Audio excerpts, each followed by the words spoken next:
Is this Helen Parker? A strange man's voice came through the phone. The moment he started talking about inheritance and lawyers again, my heart dropped. It's been 3 years since my son died, and all this time, I've been living with resentment and anger, convinced my daughter-in-law ran off with 15 billion won like a thief. Not once did I imagine that belief could collapse.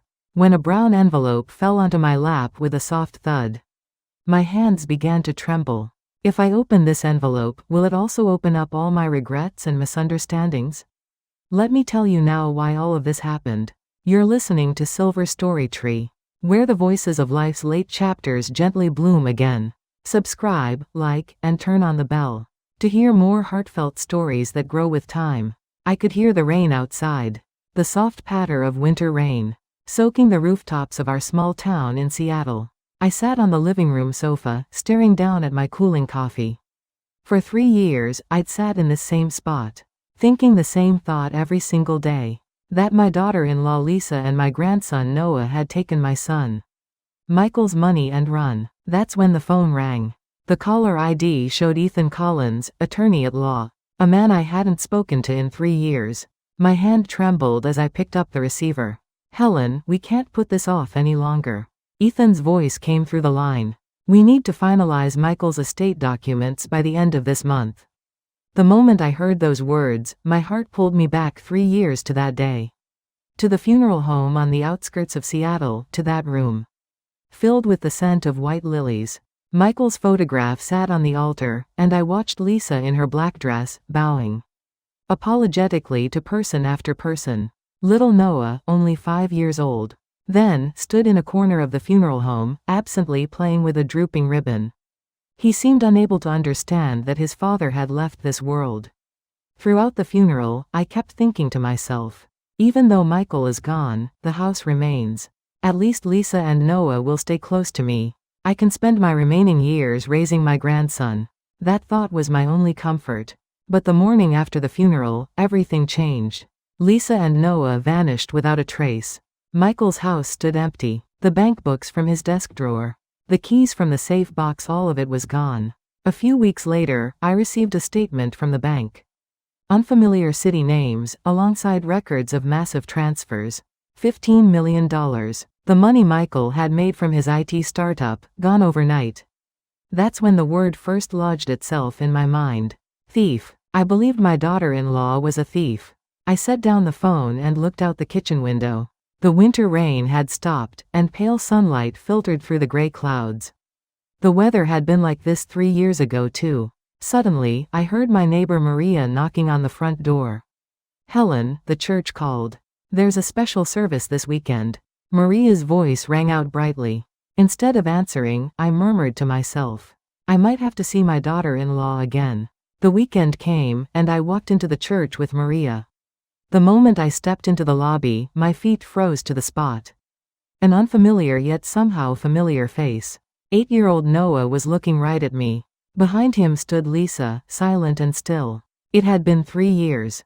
I couldn't breathe. The people I thought had run away were standing right in front of me. The air in the church lobby felt heavy. Noah stared straight into my eyes, and I couldn't say a word. The people I'd resented for 3 years stood before me, yet no sound would come from my mouth. Helen. Mom. Lisa called out awkwardly. That word pierced my ears. What right did she have to call me Mom? The woman who took my son's money and disappeared? Instead of answering, I turned away. Maria grabbed my arm, but I walked straight out of that church. When I got home and sat in the living room, memories from 3 years ago came flooding back. Lisa having hushed conversations with Ethan the lawyer after the funeral. Her back as she walked out clutching a bank envelope. All of it had seemed so suspicious. On the 3rd day after the funeral, Ethan had come to see me. He carried a brown envelope. Michael wanted me to give you this, he'd said carefully. Helen, open it when you're ready. I'd thrown that envelope onto the table. What do you mean ready? My son is dead, and you want to talk about money? My voice had shaken, and Ethan just left the envelope and walked out. Before I'd even taken off my morning clothes, I discovered that all of Michael's documents, bank books, and USB drives were gone. I searched every corner of the house but couldn't find anything. When I tried calling Lisa, she was already unreachable. The next morning at dawn, a moving truck pulled up in front of Michael's house and then drove away. Someone was emptying out the place. I watched from a distance and became certain Lisa had taken everything. Rumors started spreading through the neighborhood. The daughter-in-law took everything and left. Disappeared right after the funeral. Every time I heard those words, my suspicion hardened into certainty. I looked up at the living room shelf. That brown envelope from 3 years ago still sat there, exactly as it had been. Worn corners, seal still unbroken. He'd said to open it when I was ready. But I'd never once been ready. The phone rang again. Ethan Collins. That name again. I answered. Ethan, I can't avoid this anymore. I'll come to your office. My voice was firm. I wanted to confirm the truth now. Whether Lisa really was a thief, or whether I'd missed something. After hanging up, I stared at that brown envelope again. When you're ready. Those words kept circling in my mind. Was now that time? Now that I'd seen my daughter-in-law and grandson again after 3 years, was this the moment I'd been waiting for? I didn't know. Downtown Seattle, in an old building. Ethan's law firm was on the 5th floor. When the elevator doors opened, the damp carpet smell hit my nose. I walked down the hallway, feeling my heart pound. Ethan opened the door for me. Thank you for coming, Helen. We really couldn't delay this any longer. His expression was serious. He placed a thick blue folder on the desk. The words printed on the cover caught my eye: Noah Parker Trust. Noah's name was right there. I frowned. Why is Noah's name here? Ethan gestured to a chair and began explaining carefully. A few months before the accident, Michael transferred most of his assets into a trust under Noah's name. And part of it, Helen, he set aside for you. My head spun with confusion.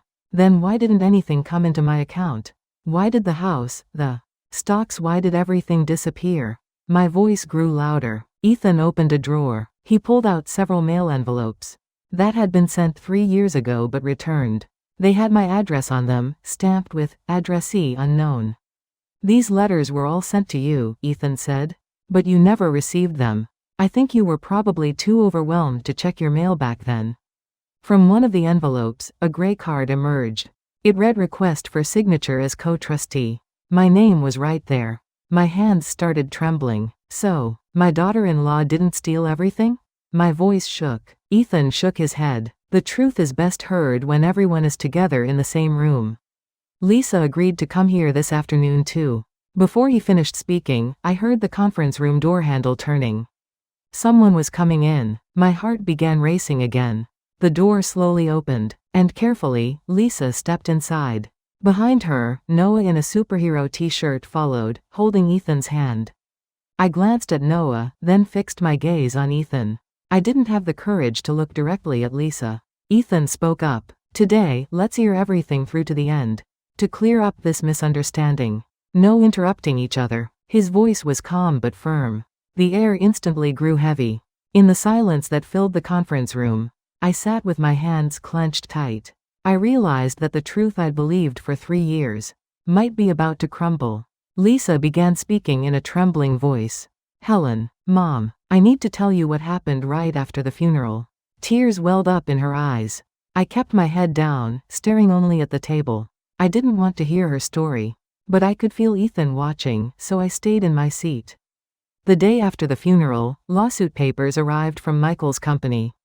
Lisa said, there were certified letters from the families of accident victims and stacks of unpaid medical bills. Mom, I was completely overwhelmed.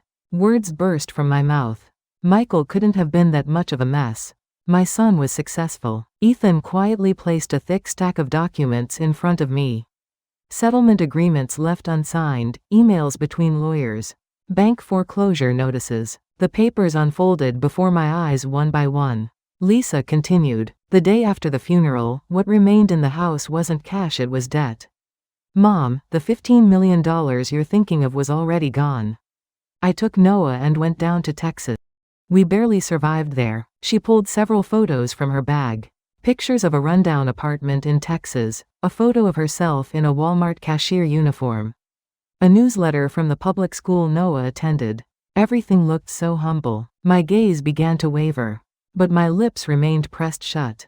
In my heart, the thought persisted, but still, that money was earned by my son. Noah spoke up carefully. Grandma, do you remember?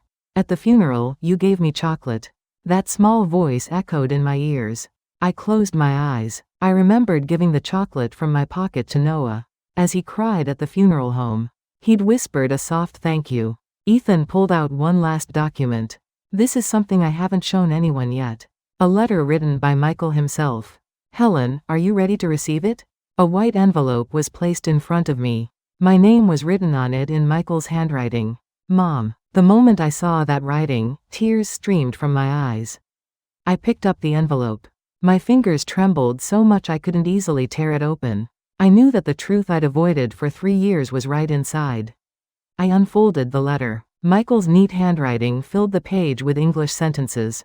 Mom, if you're reading this, it means I didn't make it. Reading those words, I felt my heart crumble. In the letter, Michael confessed everything. How the company had one big success, but then lost so much money through failed investments. How difficult it had been getting caught up in lawsuits. All of it was written in detail. He also explained how he divided the remaining $15 million. $5 million for settlement with the accident victims' families. $2 million for employees' back pay. $3 million for medical expenses and legal fees. Then $4 million for Noah's trust, and $1 million set aside for me. The sentence at the end of the letter pierced my heart. Mom, this isn't money you should take all of. It's money meant to help repair what I broke. I've prepared your portion separately, so please don't doubt Lisa and Noah. I set down the letter and looked at Lisa. So, you never once thought to call me all this time? My voice trembled. Lisa wiped away tears as she answered. I pressed your number dozens of times. But do you remember what you said to me at the funeral home? You said I killed your son. Those words kept echoing in my ears. Silence fell. In the conference room, only the faint hum of the air conditioner could be heard. I recalled that day 3 years ago. The image of myself shouting at Lisa in the funeral home appeared vividly before my eyes. Noah spoke again. Mom, can we spend Thanksgiving with Grandma now? That innocent question broke the silence. Ethan added carefully. Actually, Helen, there are assets remaining in your name. If we restructure the house and the trust, there's a way for the 3 of you to live together. I swallowed my tears and said, wait. Let's talk about the house and the trust later. Right now, I just need to read this one more letter. I looked inside the envelope again, and I found one more small note. In the corner it read, Mom, open when you're really ready. I unfolded that note. Only one sentence was written there, Mom, people come before money. That brief sentence turned my entire 3 years upside down. That evening, I came home and placed 2 envelopes side by side on the living room table. The brown envelope Ethan had given me 3 years ago, and the white envelope I'd received today. Both contained Michael's final words. I finally tore open the brown envelope. My hands shook, but I knew I couldn't avoid it anymore. Inside were a few old photographs and a brief note. The first photo was a black and white image of young Michael and me walking through downtown Seattle. Michael must have been about 20. We were both smiling. The note read, Mom, I hope you never feel guilty about money for the rest of your life. The greatest strength in my life was my mom, making coffee at dawn every day. I sank onto the sofa. I clutched the photo and burst into tears. I remembered myself raising Michael while working as a waitress at the diner for 40 years, waking at 5 in the morning to brew coffee, starting each day taking customers' orders. I made my own son look bad because of money. The murmur escaped my lips. I felt ashamed of myself for spending 3 years thinking of Lisa as a thief. I stood in front of the kitchen sink and looked at my face in the mirror. Wrinkles, flattened hair, tired eyes. A 72-year-old grandmother's face looked back at me. Can I say now that people come first?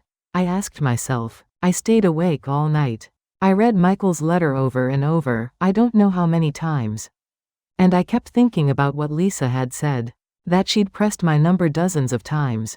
Those words kept circling in my mind. The next morning, I stopped by the church. I sat before the candles and prayed quietly. God, I was wrong. Please show me how to live the rest of my life. My voice trembled. At the church exit, I ran into Maria by chance. Maria could tell just by looking at my face. They weren't thieves, were they?